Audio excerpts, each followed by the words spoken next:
হবিগঞ্জে চলন্ত বাসে এক কিশোরীকে ধর্ষণের অভিযোগ উঠেছে।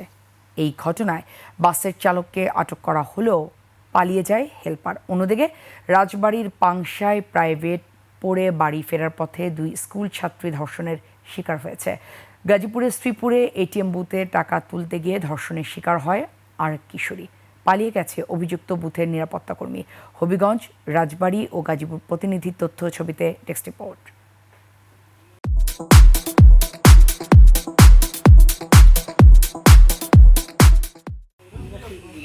সিলেট থেকে হবিগঞ্জের নবীগঞ্জে ফেরার পথে চলন্ত বাসে এক কলেজ ছাত্রীকে ধর্ষণের অভিযোগ উঠেছে। ওই কিশোরী বানিয়াচং যাওয়ার জন্য মা এন্টারপ্রাইজ নামের একটি বাসে ওঠে।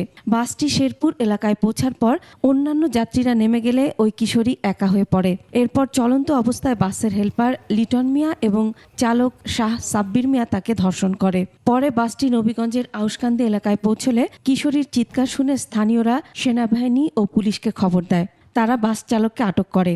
এ সময় অভিযুক্ত হেলপার লিটন মিয়া পালিয়ে যায়। এদিকে রাজবাড়ীর পাংশার সরিষা ইউনিয়নে প্রাইভেট পড়ে বাড়ি ফেরার পথে দুই কিশোরী স্কুল ছাত্রী ধর্ষণের শিকার হয়। হাসমত ও শিহাব নামের দুই বখাটে তাদের পথরোধ করে, পরে তাদের ভয় দেখিয়ে ধর্ষণ করে। পুলিশ জানায় আসামিদের গ্রেফতার করা হবে। এ ঘটনায় থানায় মামলা হয়েছে। গাজীপুরের শ্রীপুরে ব্যাংকের একটি এটিএম বুথে এক কিশোরীকে ধর্ষণের অভিযোগ উঠেছে বুথের নিরাপত্তা কর্মীর বিরুদ্ধে। রোববার শ্রীপুরের এমসি বাজার এলাকায় এ ঘটনা ঘটে।